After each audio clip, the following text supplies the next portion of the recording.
fait, ces voyages, c'est dans le cadre de renforcement de capacité de formateurs du service énergie renouvelable. Nous avons prévu cette séance de travail au niveau de Menkao.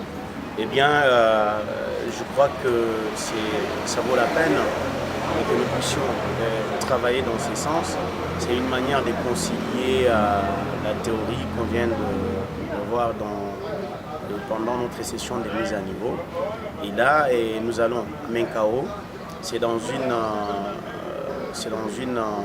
structure qui a été érigée par la coopération coréenne, où nous allons travailler sur les systèmes hybrides énergie solaire et couplés à l'énergie éolienne, mais également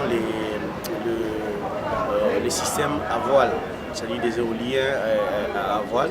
C'est vraiment très intéressant, très important pour nous. Et voici donc l'objet de notre voyage à Menkao dans le cadre de ces projets.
Donc c'est un usage un peu abusif, mais ça nous aide quand même de voir, vous voyez, comment si ça tourne très lent comme ça, si vous comparez par rapport à l'éolienne, vous allez voir que l'éolienne est en train de tourner rapidement, tout simplement parce qu'ici, il est important. Hein? Ça peut commencer entre courroie et... C'est quel mouvement ça de rotation. Le mouvement de rotation, mais ce mouvement-là, la liaison poulie moteur par courroie. Le mouvement rectiligne. Oui, il y a un nom approprié par rapport à ça. Quand on entraîne un dispositif, non pas rectiligne. Quand on entraîne une poulie, par le couplage par courroie. Parce qu'il y a le couplage par courroie, le couplage par arbre. Et par transmission.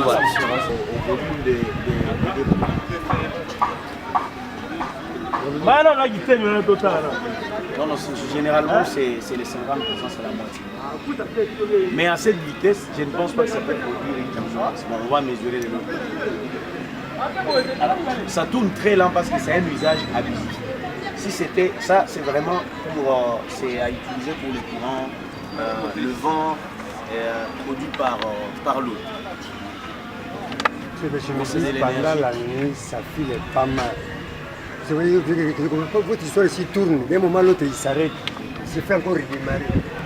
Il y a quand même un régulateur pour remonter la vitesse, mais pendant la nuit... Parce que la nuit, le vent souffle. Alors pendant la nuit, l'éolien doit fournir plus que ça. C'est-à-dire que celui-ci doit fournir moins que les autres. Parce que ça, c'est un usage abusif. Mais pour nous, c'était important que nous puissions voir. Et je me dis, ça peut se fabriquer au Sahel, n'est-ce pas? Cet entraîneur-là, on peut fabriquer ça. Mais vous allez constater que c'est fait, c'est pas n'importe quel acier qu'on a utilisé pour avoir ça. C'est de l'aluminium. Et pourquoi on a utilisé l'aluminium? Voilà, d'abord c'est léger, généralement c'est inoxydable. Donc à chaque fois qu'il y a une petite pression devant, directement ça se met à marcher. Alors, mais maintenant je vous pose une question. Vous allez voir qu'il y aura des temps où ce moteur va tourner dans deux sens. Qu'est-ce qui va se passer à ce moment-là?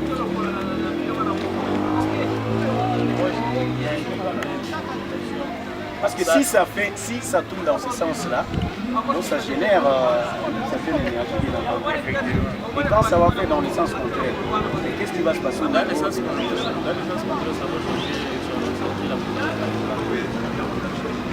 Et vous pensez que c'est toujours ça tourne dans le sens? Non. Or, il doit y avoir l'aimantation quelque part pour avoir l'induction. Parce que lui, il fait la rotation, mais il faut avoir le magnétisme quelque part pour avoir un grand. Est-ce que vous comprenez sa préoccupation? Tu dois retenir ceci. Le principe de toutes les machines tournantes, ça c'est un petit moteur asynchrone. Il est réversible. C'est-à-dire quand il est entraîné par un autre moteur, il devient générateur du courant électrique. Il produit de l'énergie électrique. Et donc, mais quand tu parles de l'induction, c'est tout à fait normal. Les rotors, vous allez voir que les rotors étant en mouvement, hein, et du fait que ces rotors est bobiné dans un champ, dès qu'il se met en mouvement, automatiquement il y a un champ électromagnétique qui va se créer en vertu de la loi de Lenz. Est-ce que vous comprenez? Et il y a aimantation. Or, on ne peut pas parler d'un champ magnétique sans pour autant parler de l'aimantation. Et cette aimantation est créée par le mouvement de frottation. Vous vous rappelez quand on était à l'école primaire, tu prends un stylo, hein, pour frotter Boletier la paquet et Zuyango. C'est comme si tu étais en train de tourner des gravités autour de...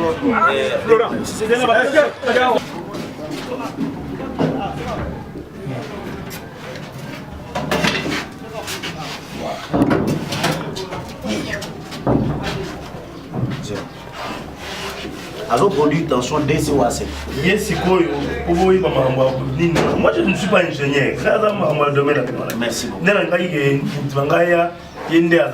On s'est dérangé.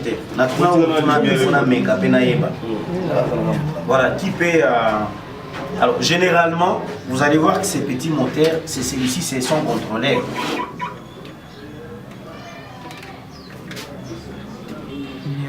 Qui peut tenir comme ça là? Câble à monter les autres. S'il vous plaît. Yango n'est pas. Yango, Yango.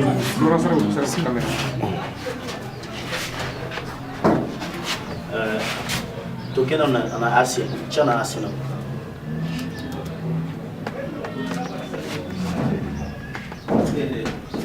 Ah, ça doit être cool. Non. Moi, j'ai besoin de laisser.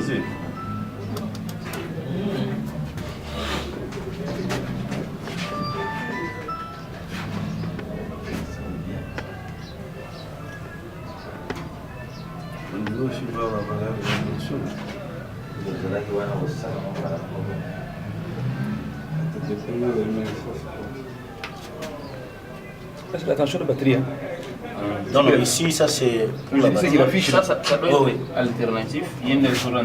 Je comprends ce qu'on est en train. Ici, d'abord, on est en train de chercher à connaître la tension qui est produite par ces générateurs.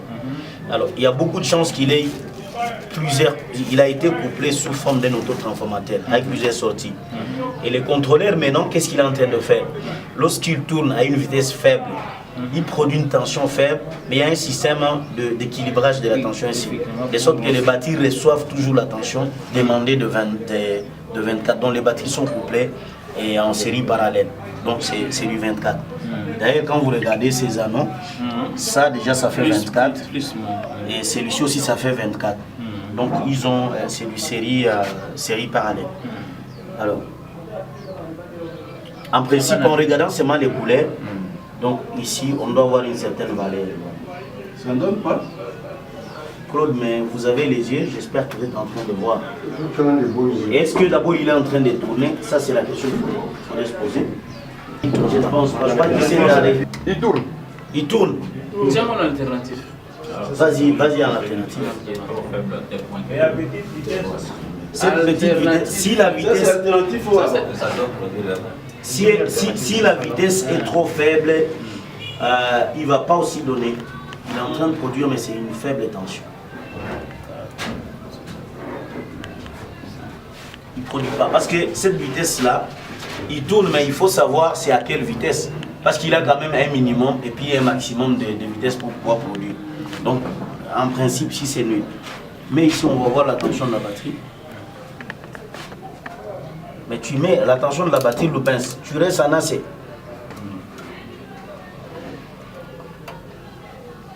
Vous allez voir qu'ici, c'est correct, non? 26. Cet appareil aussi a... C'est ce qu'il affiche là. C'est ce qu'il affiche là, 26. C'est 26 volts. Ça, Donc ça, c'est la tension. Ici. Ça sera la même chose, Moussa. Ce sera la même chose. C'est 26. Et donc là, apparemment, c'est pas apparemment, mais c'est comme ça le principe.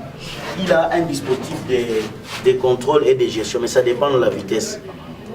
Et je suis sûr, les gens qui avaient installé ces systèmes, ils avaient étudié la vitesse du vent pendant la nuit. Et alors, si vous regardez bien, vous allez voir que souvent, ça tourne plus rapidement la nuit. Et en ce moment-là, ça produit. Et c'est comme ça que ça prend en charge l'éclairage du petit marché ici. Hein. Donc ça, c'est un que pour l'éclairage. Oui. C'est ça, non, Florent. L'éclairage public, oui. C'est par rapport à la vitesse du vent. C'est-à-dire qu'on pouvait l'utiliser aussi en installation directe la nuit sans utiliser le stockage. Voilà, sans utiliser le stockage. Mais ils ont prévu le stockage parce que ça permet de charger en même temps d'utiliser. Il peut arriver par exemple pendant la journée qu'il fait, il y a la pluie, il fait noir, qu'ils ont besoin de la lumière. L'énergie qui a été stockée aux batteries peut être utilisée sans problème.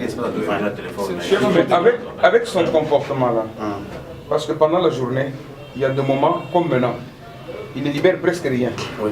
C'est-à-dire il charge ses batteries la nuit et ces batteries maintenant on les utilise, ils sont utilisés à quoi? Parce que si la nuit, il peut faire passer les directs.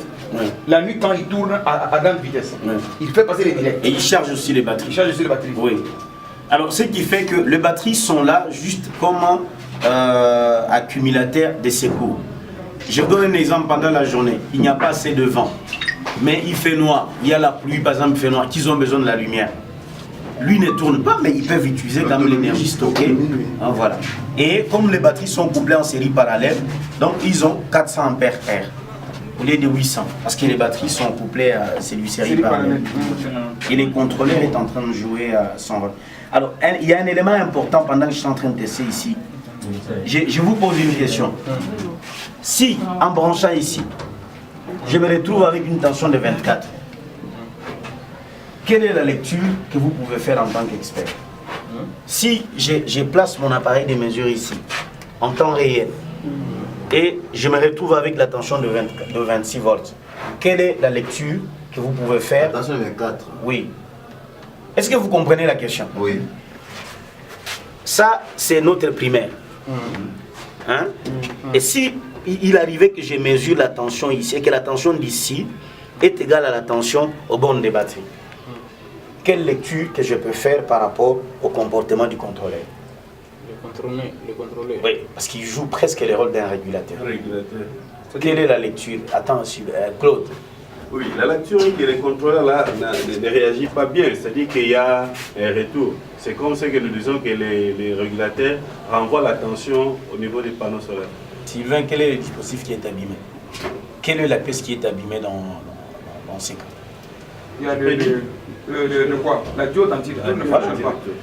Et donc, si en mettant mon appareil de mesure ici, et que je trouve une tension égale à la tension bonne des batteries, automatiquement, j'indique que la diode anti-retour, elle est foutue.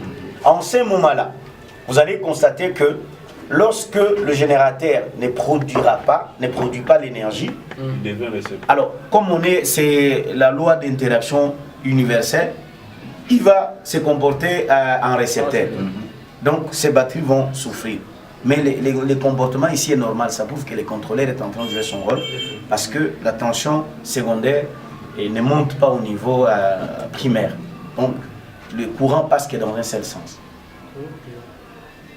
Mais chef, là, avec le petit tour que le moteur l'a fait, ça ne produit même pas une valeur de tension ici?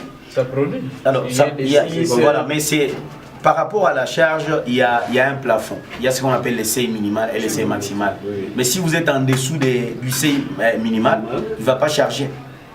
C'est clair, non? Parce qu'il va donner quelle tension ici? Oui, mais là, il y a un aspect. L'installation est hybride. Ouais. Il y a l'éolienne là-bas, les motrices là. Alors les panneaux, qu'est-ce que ces panneaux-là donnent? Oui, alors si vous regardez bien, ça, Florent, ça ce sont les fils des panneaux. En principe, oui. En principe, moi je vois que ce qu'on est en train de mesurer, c'est la tension qui vient des panneaux solaires. Ça, c'est pas l'éolienne. Non, ça c'est éolienne. Ça, c'est l'éolienne. Non, le cerveau, vous voyez, ils sont mariés ici. Nous regarde.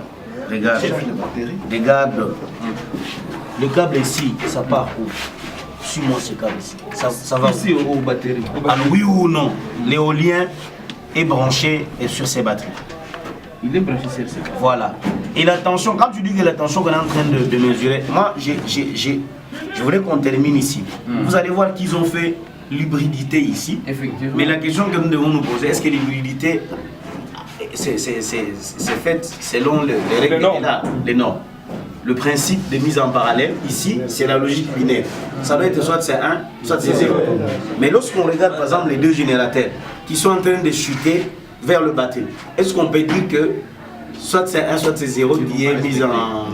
C'est-à-dire en général, c'est pour cela que je suis en train de dire que la tension qu'on est en train de... C'est que c'est le panneau solaire qui est en train de... Non. Ici on ne voit rien. Non, il y a ceci. Il y avait ceci. Moi aussi je suis en train de me demander. On dit des places, et ça va prendre un panneau. Oui, mais c'est ça. Et ça doit être comme ça. Panneau Yango. Puisqu'il y avait des fils, panneau côté Awa. Côté Awa et côté Awa, positif, négatif. Négatif, positif, c'est des.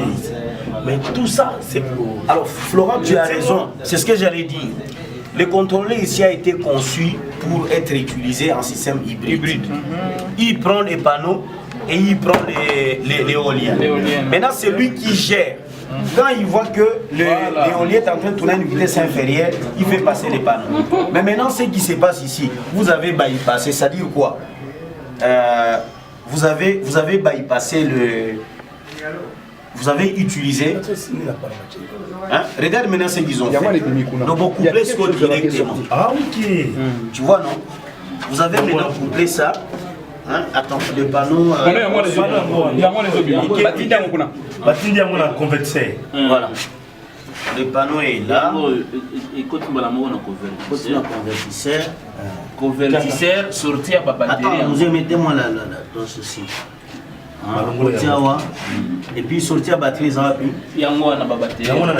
Oui, mais maintenant, vous avez Florent. Moi, je comprends. On n'est pas en train de corriger. Mais vous allez voir que, bon, heureusement, parce que la nuit, hein, et la nuit, il n'y a pas d'ensoleillement. Mais si un vent fort soufflait pendant la journée, donc, qu'est-ce qui va se passer, mes chers amis? S'il y a un vent fort pendant la journée et qu'il y a aussi un ensoleillement, qu'est-ce qui va se passer par rapport aux batteries? Ainsi bien. Les batteries seront court-circuitées parce qu'il y aura une surcharge. C'est-à-dire quand ils constatent que les batteries sont full, il fait quoi? Il déleste. Hein? Ça, c'est les délestages, c'est tout à fait normal. Mais le problème ici, nous disons que les deux sources sont en train de se verser au même moment. Alors c'est ce qui fait que la petite chance que vous avez, une fois les deux sources se versent au même moment, le taux de charge est trop rapide. En ce moment-là, l'inconvénient, c'est le cycle de charge qui n'est pas respecté. C'est comme si dans une batterie, il y a un téléphone, on a petit excitateur. Non, l'inclinaison n'est pas respectée par rapport à la levée. Voilà. Le moment où on va placer un panneau ici, à l'époque, c'est la femme, il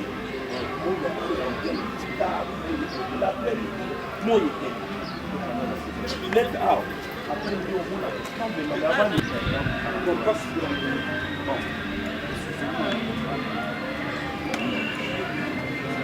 Ok. bacoréen bango bayoka balingala te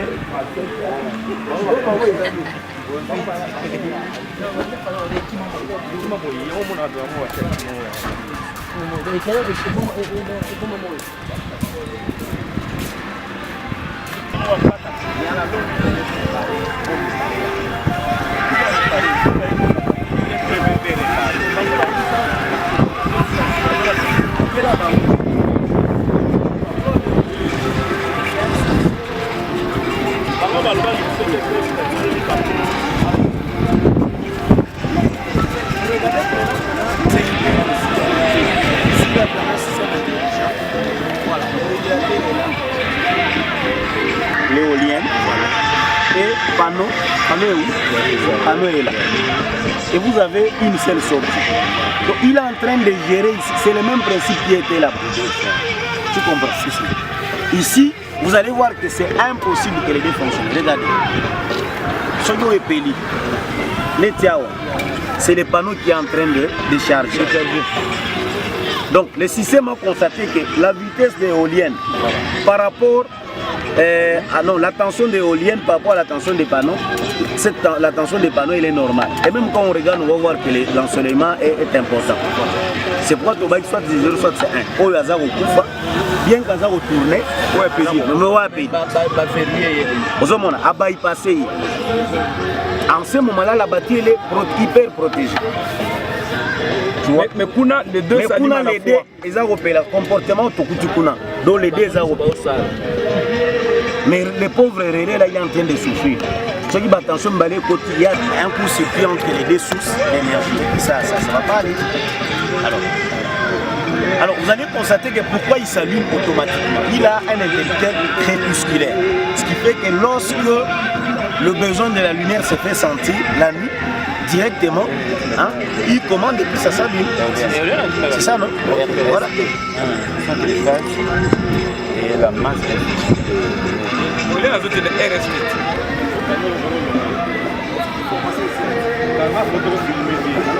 Ça c'est la batterie.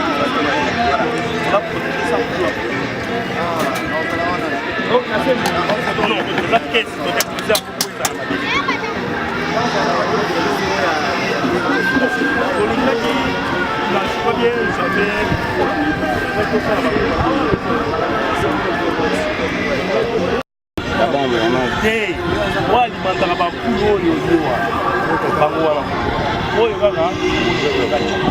donc nous avons besoin de ça projet. 5 volts. Mais à reposer, c'est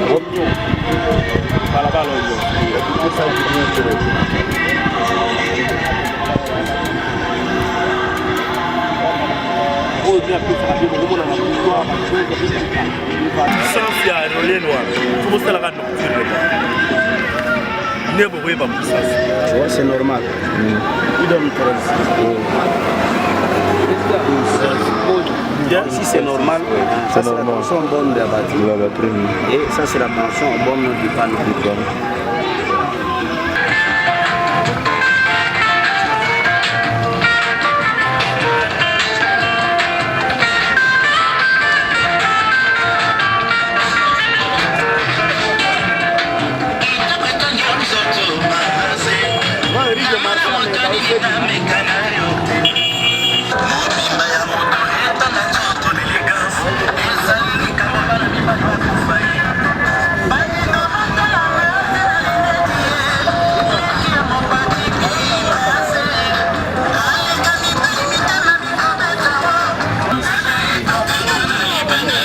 Extrême de la bouche ici.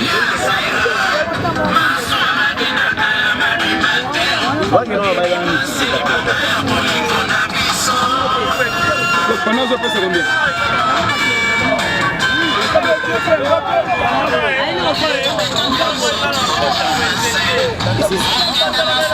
Vous êtes mettez un continu pour. Il y a une police. Quand vous avez voulu. C'est normal.